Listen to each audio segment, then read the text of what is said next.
Es 5 de junio del 2011, como quien dice, antes de ayer. Como cada día en su ronda por el archivo antes de cerrar, el medievalista de la Catedral de Santiago se detiene ante la caja fuerte que custodia la joya más importante de la biblioteca. Y le llama la atención que la caja fuerte está abierta, no parecen haberla forzado, y que dentro falta la joya de la corona. El Códice Calixtino ha desaparecido. Telefoné inmediatamente al deán, que enseguida llega todo apresurado.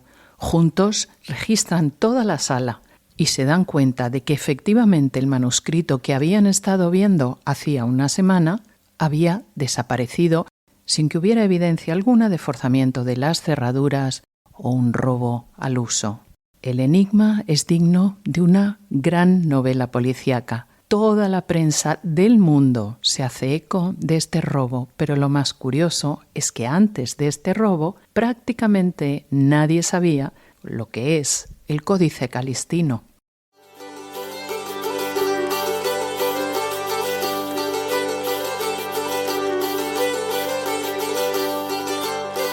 Se trata de un manual copiado a 4 manos en el siglo XII, que está compuesto por 5 libros, 2 apéndices, 225 folios en pergamino. Esta compilación incluye una carta del Papa Calixto II, donde da cuenta de los milagros del apóstol Santiago, además de sermones, textos litúrgicos y un relato del traslado del cuerpo de Santiago. Una auténtica guía para cualquier peregrino que sepa dónde tiene que llegar, lo que va a encontrar, cómo debe hacer el camino, y en el último de los libros, el libro quinto, además se da cuenta el tipo de música que ha de sonar en cada templo. El Códex se enmarca en el género literario creado por las peregrinaciones a Jerusalén, a Roma y a Santiago. El concepto que aglutina todo el texto está dedicado al Homo Viator, al hombre que viaja caminando por esta vida hacia la salvación eterna, en concreto por la vía de la paz, que sucede en los lugares sagrados. En el Codex Calixtinus se recogen consejos prácticos, se describen los paisajes recorridos y los pueblos y sus costumbres.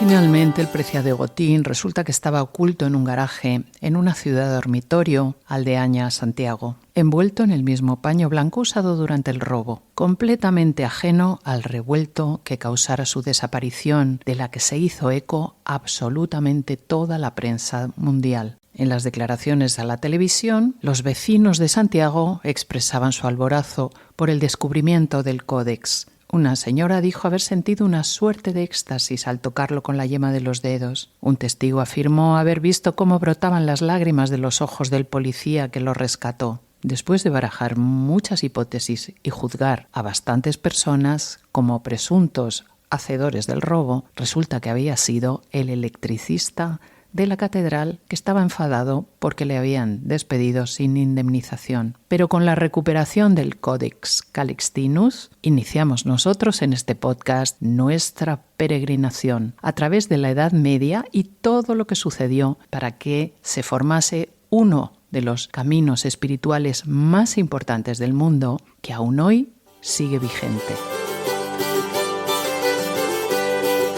En España es difícil desprender la Edad Media de la gestación del Camino de Santiago. Hay muchas leyendas en torno a ello. Por eso es para mí un honor invitar a este espacio a la doctora, especialista en Edad Media y profesora universitaria María Victoria Chico. Bienvenida, María Victoria. ¿Qué nos puedes contar del Camino de Santiago?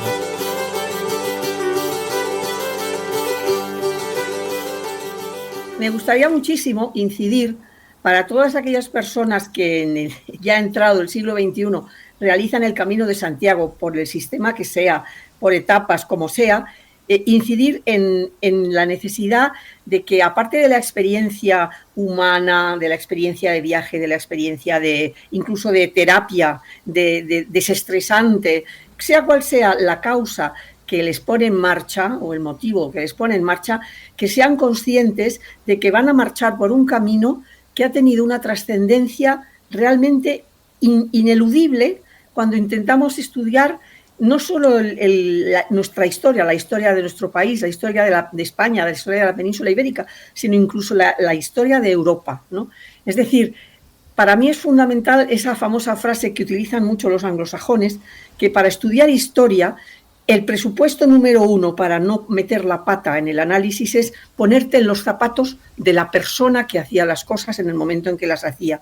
El estudiar y el revisar la historia de las cosas desde la perspectiva y desde nuestra mentalidad y desde el contexto que nos rodea en la actualidad es absolutamente tonto y es absurdo y ineficaz, porque las motivaciones que tenían nuestros ancestros para hacer el Camino de Santiago han variado mucho, pero el camino está ahí como una arteria, como una arteria esencial, como una columna vertebral esencial para intentar entender que el Camino de Santiago es mucho más que una experiencia de viaje, una experiencia turística, una experiencia para descubrir el románico y el gótico o el arte medieval. Es estudiar nuestra propia historia, cómo se ha fraguado nuestra propia historia, para descubrir a través del camino, un camino que empieza a gestarse, fíjate, en el siglo IX, en los años 800, ya había una motivación, una justificación que no es muy diferente en muchos de los aspectos que la motivan con las fuerzas y las opiniones que pueden poner en marcha a las gentes del siglo XXI a hacer el camino, ¿no? Y que realmente el ser humano, pues en muchos aspectos ha cambiado muchísimo, pero en otros aspectos seguimos siendo lo mismo, y una cosa es la condición humana, y esa condición humana ha estado ahí siempre. ¿Y esos aspectos que no han variado, cuáles crees que son?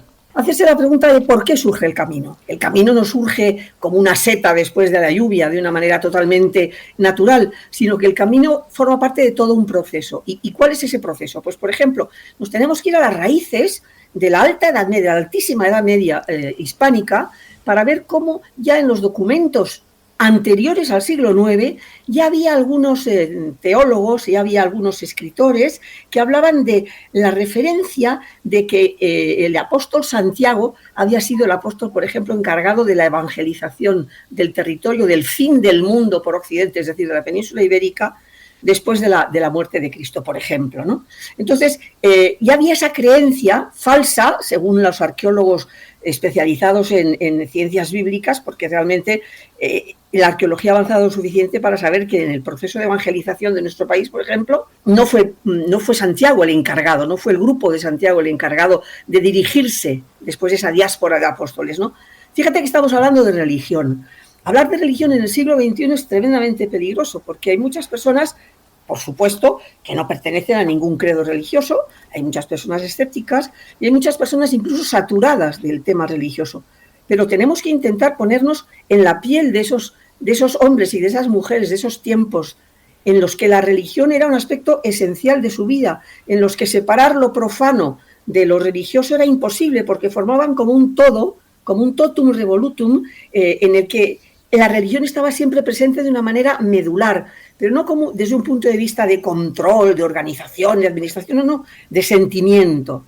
De ahí las pugnas y las luchas que surgieron a raíz de esto, ¿verdad? Exactamente, es decir, la fuerza que tenía entonces el hecho religioso. Entonces, fíjate que esa tradición vaga de que la península ibérica había sido evangelizada por el grupo de discípulos de Santiago, pues salta una chispa tremenda, una noticia, ¿no? Es decir, como esas bombillitas rojas que se encienden en los telediarios de última noticia, ¿no? Bueno, pues salta en la documentación del tiempo una noticia fantástica. Se ha descubierto la tumba del apóstol Santiago en los campos de Iria Flavia, en el extremo de Galicia, en el extremo occidental de la península ibérica, ¿no? Bien, ¡wow!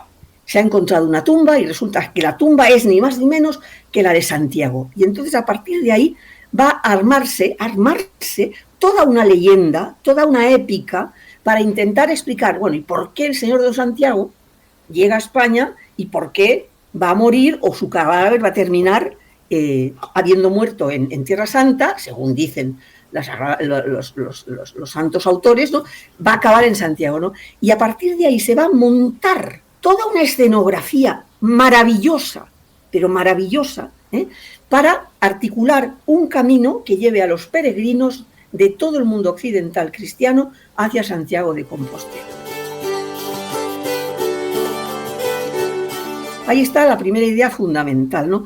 Y que significa que una persona que con su mochila, con su pareja, sola, en bicicleta, a caballo o en tren, que hace el Camino de Santiago, está incorporándose a un itinerario humano por el que han desfilado cientos de miles de personas de toda condición, cristianos, eso sí, que venían a venerar los restos del apóstol Santiago en Galicia, ¿no? Como hecho religioso. Naturalmente, eso va a poner en marcha un flujo de seres humanos en un momento en que las comunicaciones eran tremendamente complejas.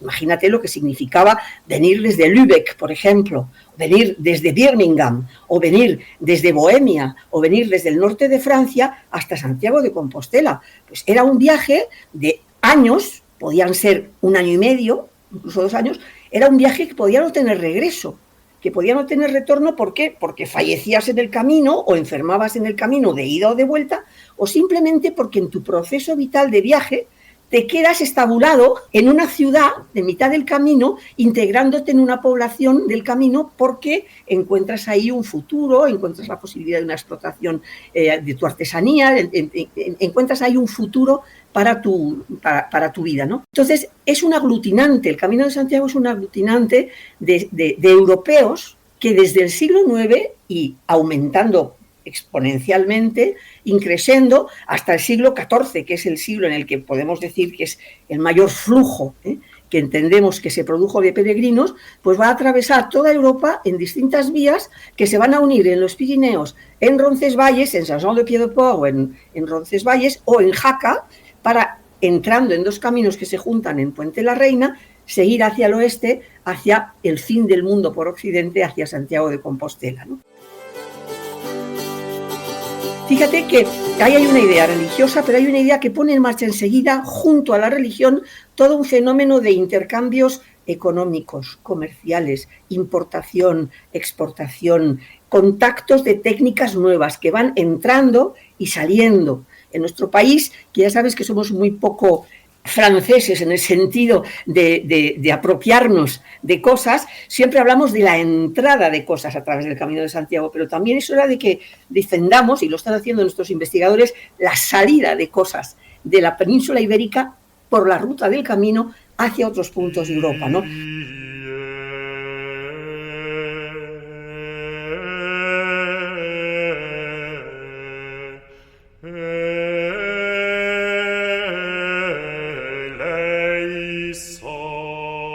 Cuando comienza a desarrollarse el camino en el siglo IX, a partir del siglo IX fundamentalmente, pues hay una increíble línea de frontera entre un sur, que entonces se encontraba situada al sur de la cordillera Cantábrica, con un Al-Ándalus poderosísimo, con una Córdoba, uno de los estados altomedievales más poderosos de la historia de Europa, una Córdoba de 500.000 de habitantes, una Córdoba con unos niveles científicos, porque no utilizo la palabra precientífica, por mucho que se enfaden los matemáticos, físicos y químicos, porque realmente en Córdoba se operaban cataratas en el siglo X. Es verdad, es cierto. Entonces, evidentemente, una Córdoba magnificente que tenía como sombra exclusivamente pues, a Constantinopla. Claro.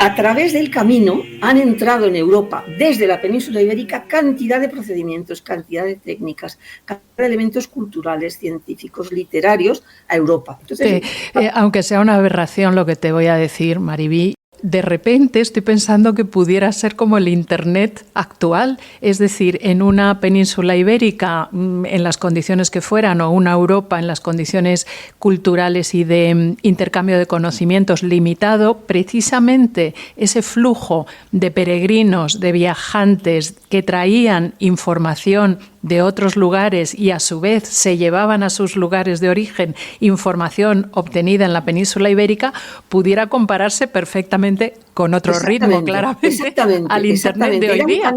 Era un canal de comunicación, naturalmente aplicado a una mínima porción de la sociedad y a unas élites intelectuales que en estos siglos están, por supuesto, en manos de los pequeños monasterios, de las pequeñas sedes episcopales, que son los lugares en los que la vida, que era muy difícil, la prioridad era la vida y la supervivencia, la cultura y el mundo intelectual se va a refugiar en unos puntos muy concretos, ¿no? Pero fíjate que en ese sentido el Camino de Santiago es un puente maravilloso para entrada de elementos ultrapirenaicos en los reinos cristianos del norte de España y de salida de características específicas del mundo hispano muy contaminadas en el mejor de los sentidos posibles por elementos culturales andalusíes a Europa. Es decir, hay un flujo, hay un intercambio de ideas absolutamente fundamental a través precisamente de ese camino. Esa sería una idea que tendrían que conocer todos los peregrinos que se aventuran en los diferentes caminos de Santiago hacia la ciudad compostelana, ¿no? Pues vamos a ayudarles con este podcast a conocerlo y a transitarlo con una conciencia más acusada de lo que fue, de lo que ha sido y de lo que sigue siendo de alguna manera.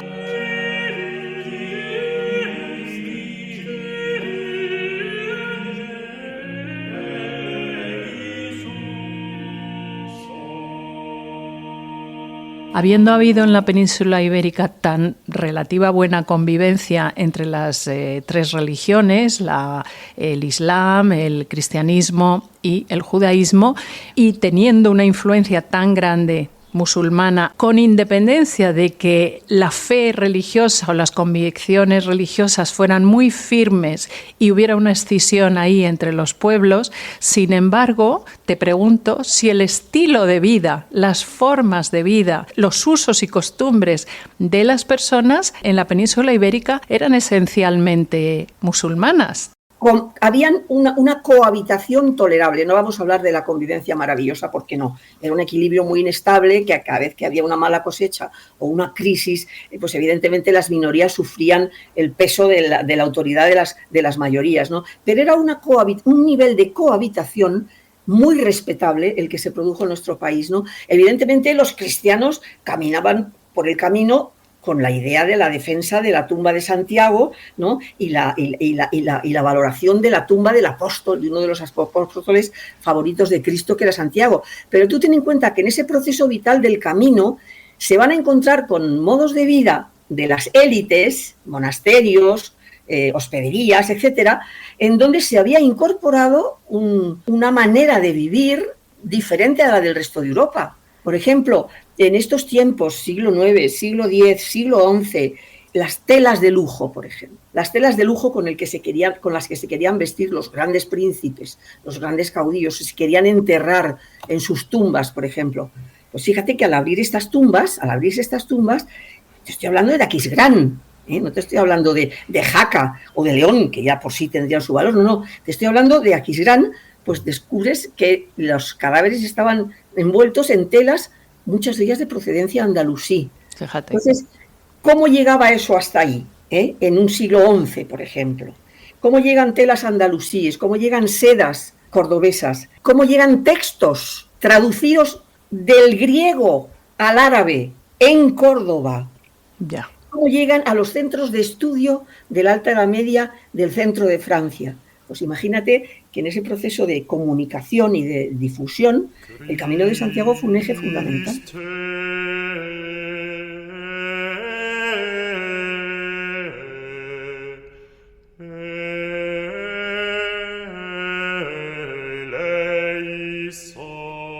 Por eso hablo de una columna vertebral en la que confluían caminos desde el Cantábrico. Cuando el Camino de Santiago empieza a tener esa afluencia tan increíble, pues empiezan a proliferar otras rutas, empiezan a proliferar toda una serie de caminos secundarios que venían del Cantábrico, del País Vasco, de la montaña, para completar lo que fue un primer camino, el que se llama el Camino Antiguo, que no fue el camino francés de Jaca y de Roncesvalles, fue el camino que desde Oviedo, promovido por los reyes de Asturias, llegaba hasta Santiago de Compostela. Sí, que pasa por el interior y que hoy día, si quien lo haga, pues... especialmente difícil de andar.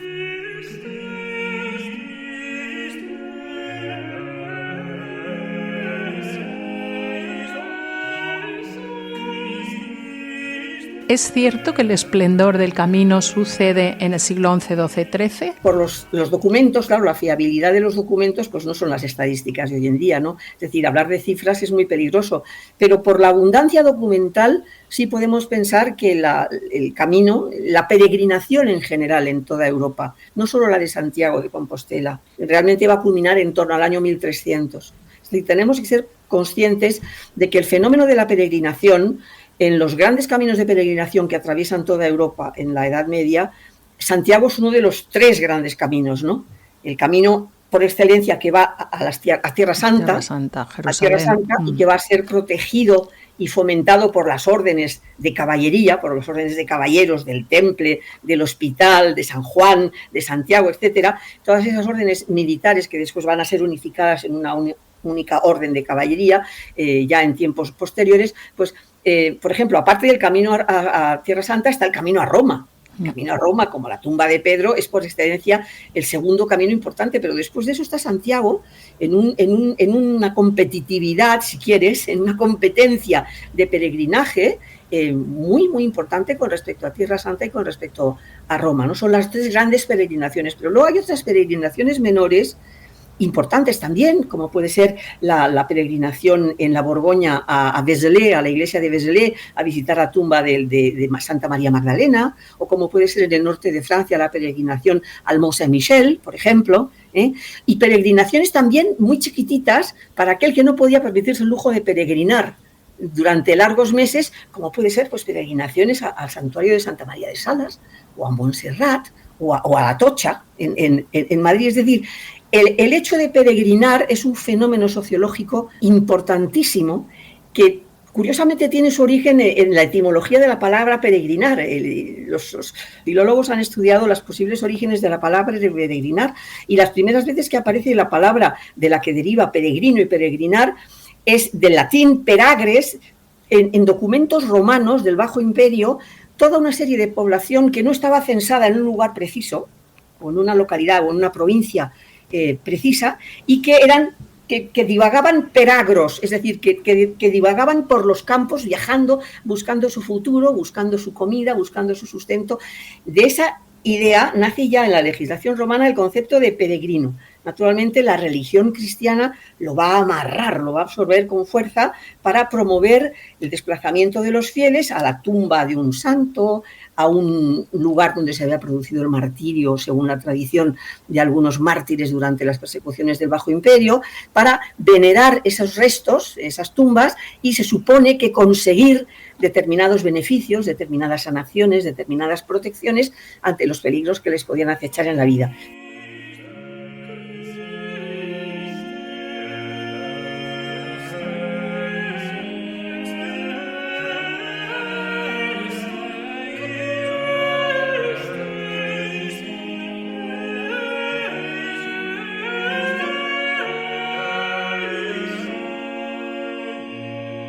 El peregrino es un fenómeno no solo cristiano, porque también existe peregrinación en el mundo hebreo anterior, en el mundo judío, y después va la gran peregrinación del Islam. Es decir, que la peregrinación es un hecho que está vinculado con la creencia religiosa y que en el caso cristiano se consolida en uno de los 3 grandes ejes en torno a Santiago, ¿no?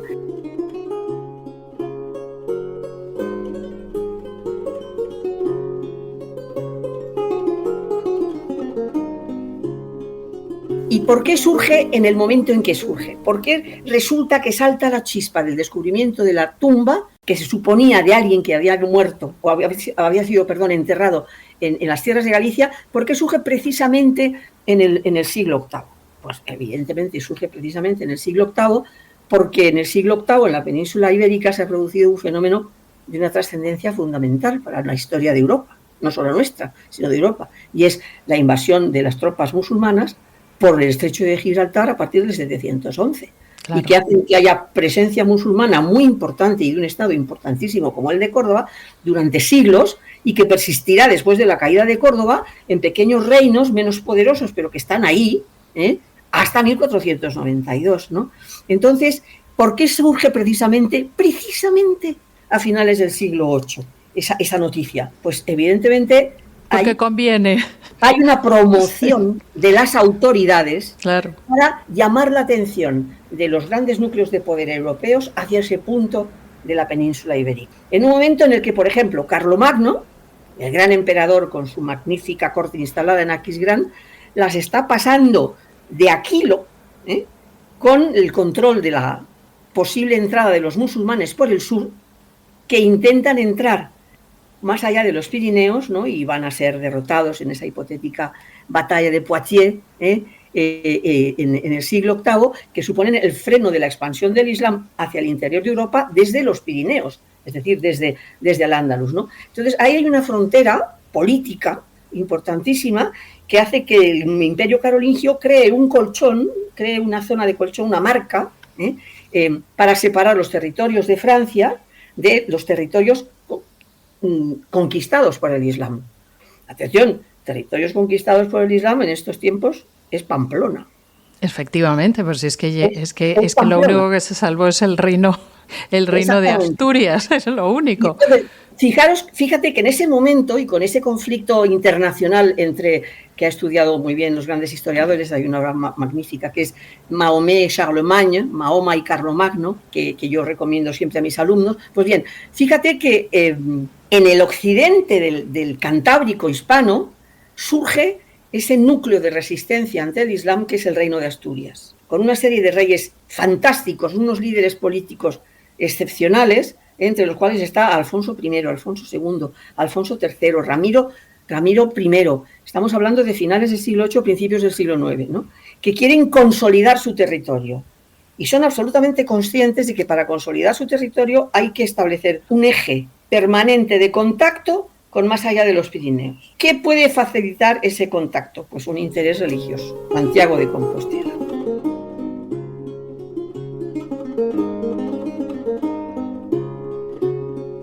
Y la creación de ese foco que llega a Roma, llega al Papa de Roma, y que Roma, también con un interés religioso de evangelización, pero también con un interés evidentemente político anti-islam, en el momento en el que el Islam está intentando hacer la pinza por Oriente y por Occidente a los estados europeos cristianos, pues van a fomentar el hecho de la peregrinación.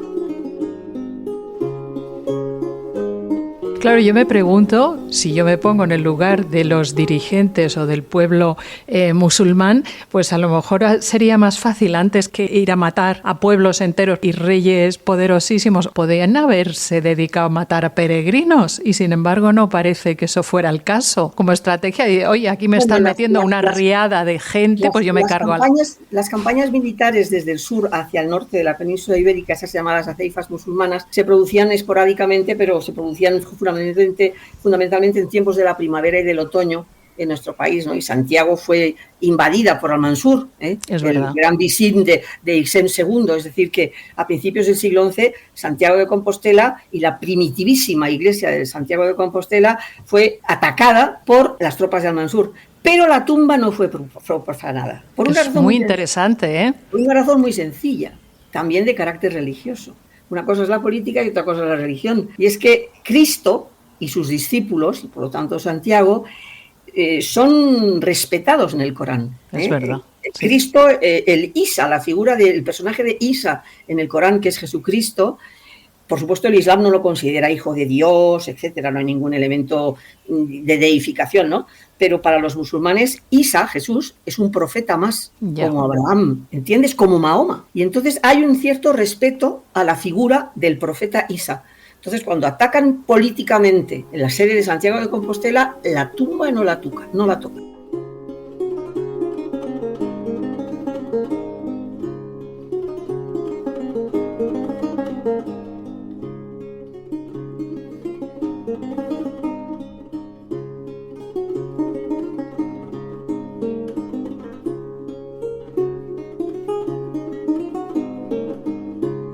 Vamos a hablar de arte. ¿Quién unifica la forma en que tenían que acoger los templos, los lugares de culto, lógicamente cristiano? ¿Quién lo decide? ¿Qué tiene que ver Cluny con lo que decide el Papa en este momento? Todo el rosario de templos, monasterios, desde el siglo IX hasta, vamos a poner, el XIII, tienen todas una unificación. Esta unificación se va a producir, simplificándolo mucho, Fíjate que esa unificación de la que tú hablas, donde se va a dar fundamentalmente es en los tiempos que los historiadores del arte llamamos del románico. Ahora todos estos estilos y estos periodos están un poquito en revisión porque nos hemos dado cuenta de que hemos puesto demasiadas puertas al campo, ¿no? Y que no hay un románico hasta aquí y un gótico hasta aquí, ¿no? Pero los siglos del románico, es decir, en el siglo XI realmente es un siglo muy importante a efectos de unificación. Hasta el siglo XI, digamos que las iglesias cristianas europeas, muchas de ellas tenían ritos específicos. Por ejemplo, en la península ibérica había un rito de origen visigodo, fundamentalmente el rito mozárabe, que luego pasa a los mozárabes, que estaba vigente y que hacía que la liturgia de la misa, por ejemplo, la celebración de determinadas festividades, etcétera, era específica de determinados territorios. Había liturgia franca, había liturgia inglesa, había liturgia mozárabe en la península ibérica. Fíjate que entendiendo la importancia del fenómeno que significaba todos estos elementos de la peregrinación, fíjate que el Roma va a iniciar un proceso de intento de centralización y de unificación de todo este ritual y de toda esta liturgia. Y para poner en marcha el rito romano. Ahí va a tener un colaborador esencial que es la Orden de Cluny.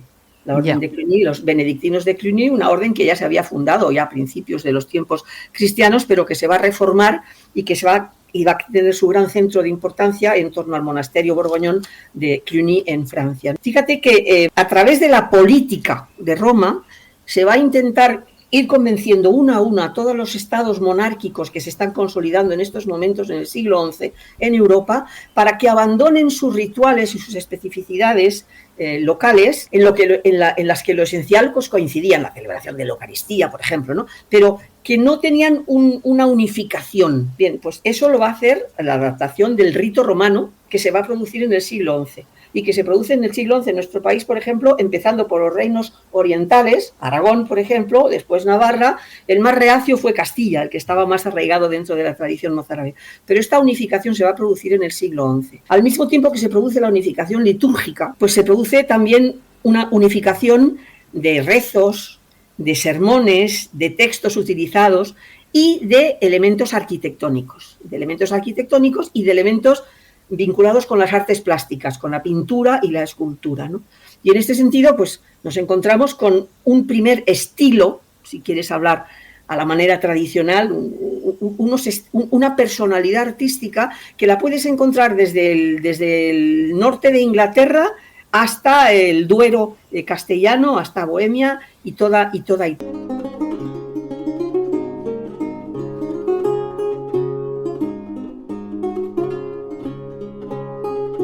De manera que un peregrino que asiste a una misa que a lo largo del camino y que viene, por ejemplo, de Bizancio o que viene de Bohemia o que viene de la Auvernia francesa, va a encontrar la misma liturgia y la misma manera de enfocar toda la vida religiosa. Y los mismos escenarios, es decir, los mismos espacios arquitectónicos donde esa liturgia tenía que tener lugar, ¿verdad? Y, por ejemplo, surge en este tema algo fundamental, por ejemplo, a raíz del auge de la peregrinación, lo que los arquitectos, los historiadores de la arquitectura llaman las iglesias de peregrinación. Es decir, la necesidad funcional de un espacio que pueda recibir a centenares, pues podríamos decir en algunos días y en algunos casos a miles de peregrinos en determinados días en un edificio basilical de 3 naves, pequeñito, como las basílicas del primer Camino de Santiago que nos podemos encontrar en Asturias, como San Julián de los Prados en Oviedo, por ejemplo, que no satisfacen las necesidades de los peregrinos y surgen las grandes iglesias de 3 naves con crucero, grande ambulatorio alrededor del presbiterio para que los peregrinos puedan itinerar por detrás de la cabecera y con un despliegue fundamental de conocimiento realmente teatral y escenográfico magnífico de decoración de los interiores pintados y de portadas esculpidas con tímpanos donde se les da un mensaje de propaganda del mensaje religioso incorporado al camino, ¿no?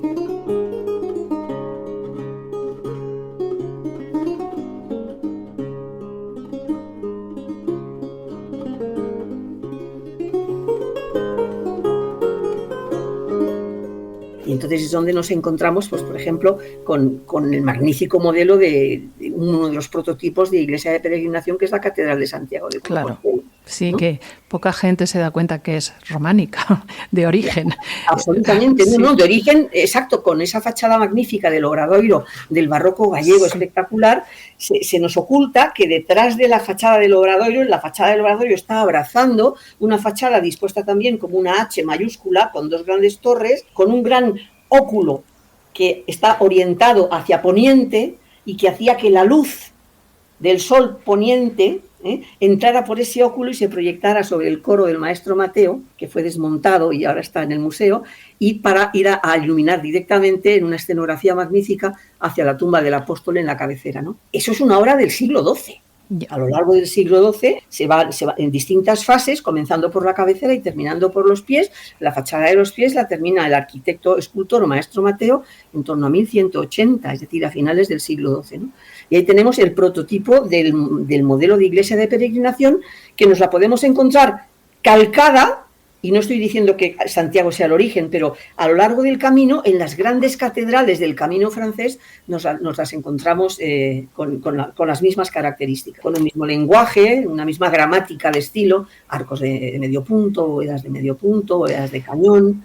Estos iglesias, estos lugares que acogían a esa riada de gentes extranjeras hablando otros idiomas, con las enfermedades que supongo traían, no solamente albergaban el culto religioso, sino que también actuaban mucho de centros de reunión, de centros de consenso entre los habitantes del pueblo, me imagino.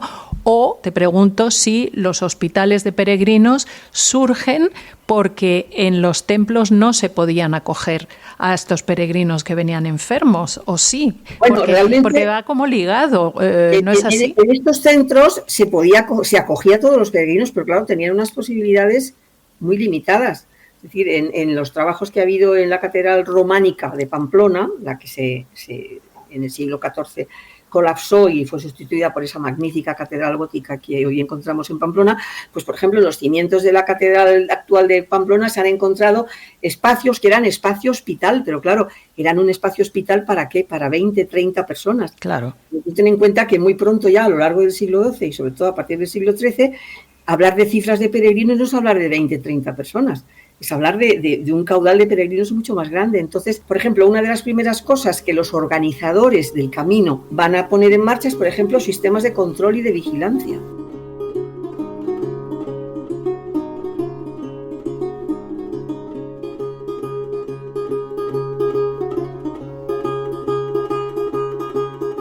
Ese flujo de peregrinos que circulaban por el camino eran pobres carnes de cañón para todo tipo de merodeadores, asaltantes, etcétera, de caminos, ¿no? Y ladrones de caminos. Entonces, todo un sistema de seguridad.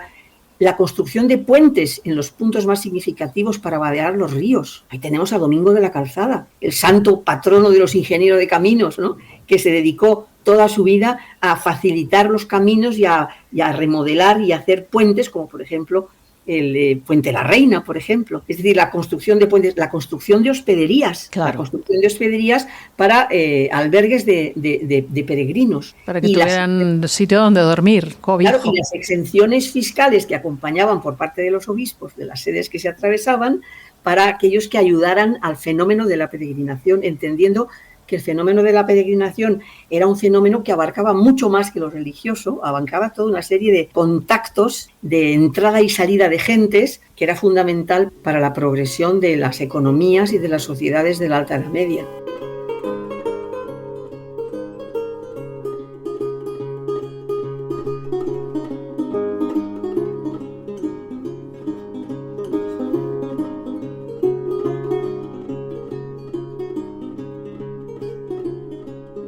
A veces nos olvidamos, Mariví, de una cosa que me parece significativa. Se dice o se piensa o ha tenido la Edad Media tan mala fama porque tienden las personas a compararlo con todo el imperio romano, la forma artística, las esculturas.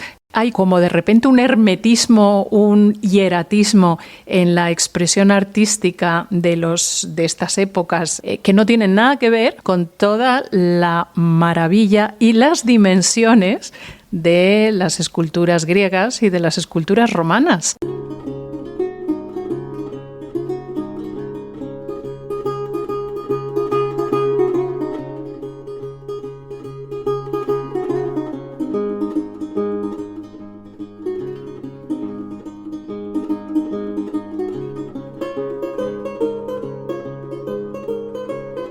La Edad Media ha sido una etapa durante muchísimo tiempo muy denostada y muy olvidada y muy ignorada. Y curiosamente esta Edad Media y todo lo que la Edad Media produjo, y sobre todo el arte medieval, fíjate que ha sido recuperado para la crítica y para el interés de la gente y de la gente de a pie cuando llegan las vanguardias. Es decir, en la transición del siglo XIX al siglo XX, por ejemplo, los grandes creadores de la pintura y de la escultura en Europa pues de repente descubren los beatos mozárabes y las iluminaciones de los códices manuscritos del texto del Beato de Liébana, que se repartieron como un bestseller realmente entre la población culta en toda Europa del siglo XI y que eran producidos en los cenobios, en los monasterios de origen mozárabe, cristianos que habían vivido durante generaciones con el Islam y que en tiempos duros de persecución, fundamentalmente a partir de Abderramán II, pues deciden caminarse hacia el norte porque la vida cristiana como minoría en Al-Ándalus empieza a ser complicada, ¿no? Fíjate,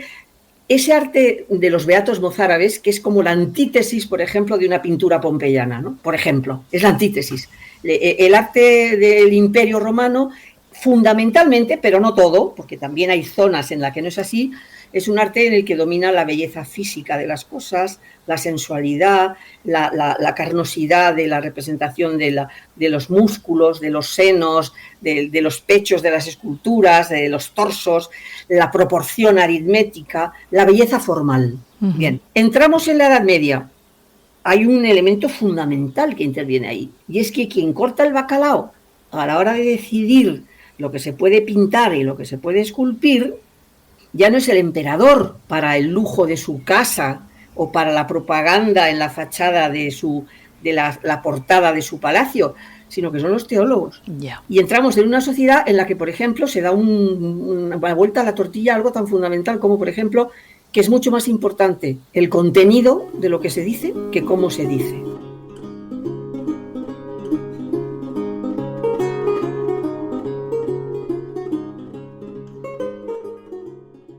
No es importante que Cristo, por ejemplo, sea un Adonis. Lo importante es que Cristo sea un personaje reconocible e impactante que deje boquiabierto a los fieles. Y no importa si tiene un cuerpo proporcionado de 7 cabezas, si es un Adonis perfectamente colocado en un espacio. Lo que interesa es la idea, el concepto. Entonces, muchos de esos elementos característicos del arte clásico grecolatino, grecorromano, van a quedar en un segundo plano y va a surgir la importancia del concepto, lo que se dice.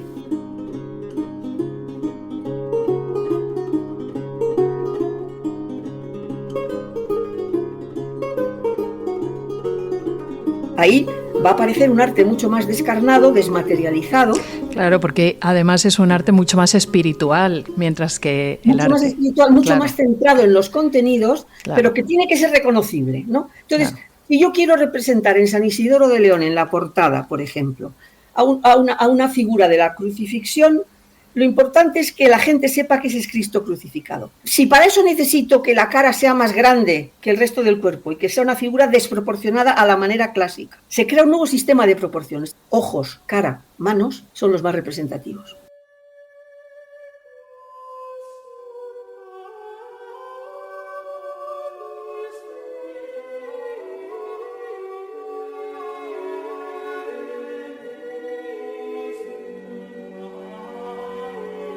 Entramos en un mundo en el que el canon de proporciones, por ejemplo, en escultura y en pintura, en escultura en relieve, porque la escultura exenta desaparece prácticamente, pues hay otro orden de valores, en donde lo fundamental es la idea, el concepto y la expresión. Cuando tú te colocas delante de la Catedral de Jaca, la magnífica Catedral de Jaca, delante del tímpano de la Catedral de Jaca, con ese crismón, ¿qué es eso? Pues eso es ni más ni menos que la representación de la divinidad.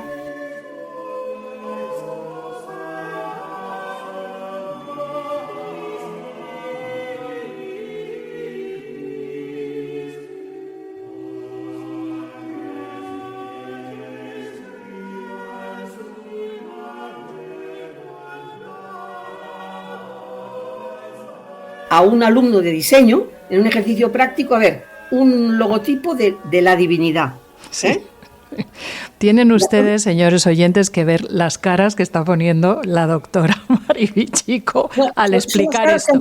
Las caras que han puesto mis alumnos durante años cuando yo les explicaba estas cosas a un porcentaje enorme que están apartados de una formación religiosa y que no tienen cultura religiosa, ¿no? Y que lo primero que me empezaba por decir, ¿es usted monja? ¿No?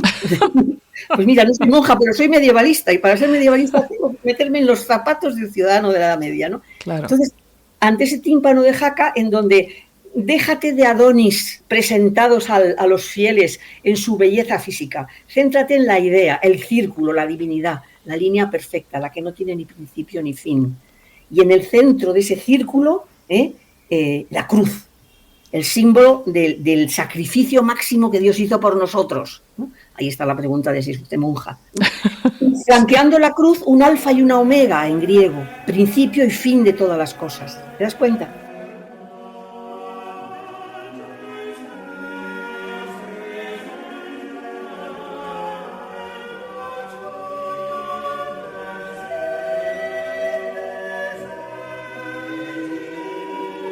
Entonces, se crea un proceso de transformación totalmente intelectual en el que se valora el concepto, que es exactamente lo mismo en un contexto muy diferente que está intentando hacer don Pablo Picasso en Las señoritas de Aviñón o Casimir Malevich en la Rusia anterior a la Revolución de Octubre. Es muy interesante, muy interesante.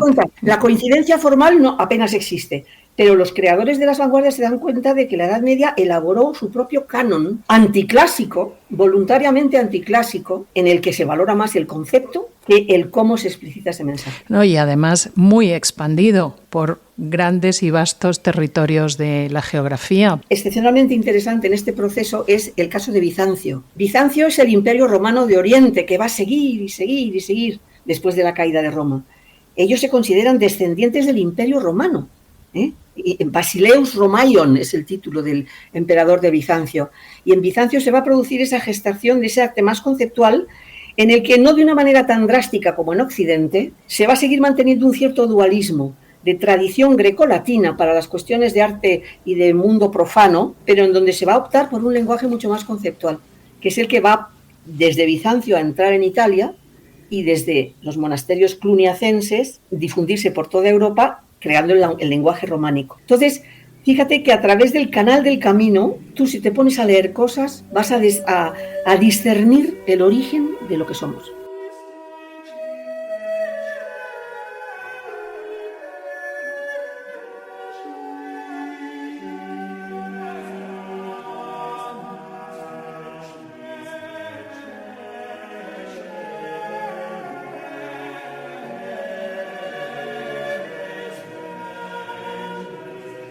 Qué bonito. También me gusta mucho de la profesora Mariby Chico cuando dice que el arte es un sistema de comunicación. A través de esas manifestaciones en el interior de las abadías, en el interior de las iglesias, ¿no? En un arte fundamentalmente religioso. Hay ejemplos magníficos de arte civil, pero son muy minoritarios. El emblema por excelencia representante de esta sociedad medieval era el edificio religioso, que es mucho más que la arquitectura, Yo hace un momento, al hablarte de Santiago y de la fachada del Maestro Mateo de finales del siglo XII, te hablaba de esa magnífica escenografía luminosa que ahora se ha investigado y hay grandes especialistas que lo han investigado, esos juegos de luz que hacían que el sol de poniente entrara por el rosetón de los pies en determinado momento del día y proyectara el haz de luz sobre el coro del Maestro Mateo en el centro de la nave principal, de la nave central, hacia la tumba del santo. Es decir, en esa identificación absolutamente teatral, en el mejor sentido de la palabra, en el más digno sentido de la palabra, de esa asociación, de esa metáfora por excelencia, que es Dios es luz.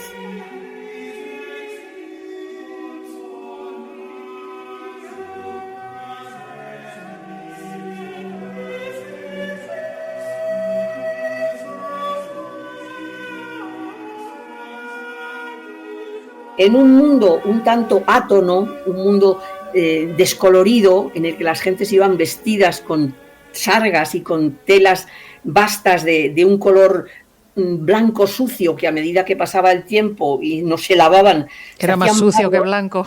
Exacto, era un mundo en el que de repente entrabas en el interior de estos espacios, que podía ver el peregrino, y te encontrabas un mundo fastuoso de reflejos de luz, de exposición de códices iluminados, de telas ricas, de pinturas de colores que ahora se están recuperando en las iglesias.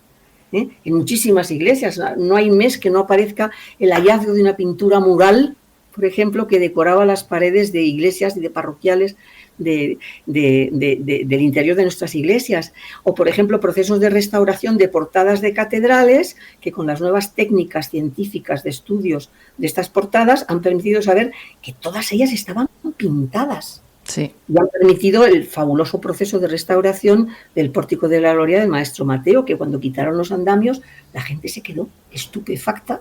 Claro. Porque era como una gran obra de teatro que se encontraba desplegada con todo su realismo de primera generación a finales del siglo XII, ¿no? Por parte del Maestro Mateo, ¿no? Gran cosa para quitarle la pátina de oscuridad, de oscurantismo a la Edad Media de la que tú eres especialista.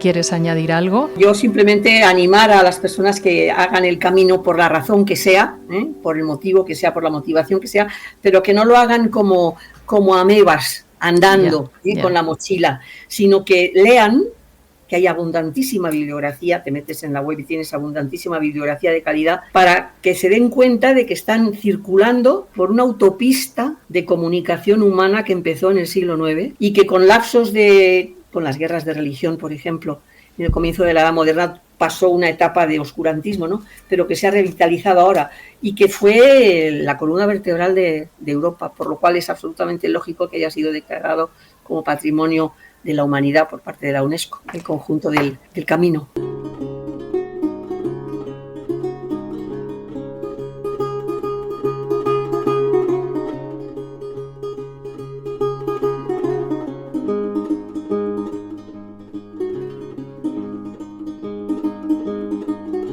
Muchas gracias, María Victoria Chico, profesora titular del Departamento de Historia del Arte de la Facultad de Geografía e Historia.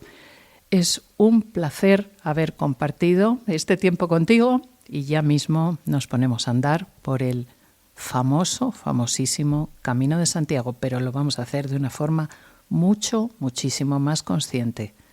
Gracias por tu tiempo.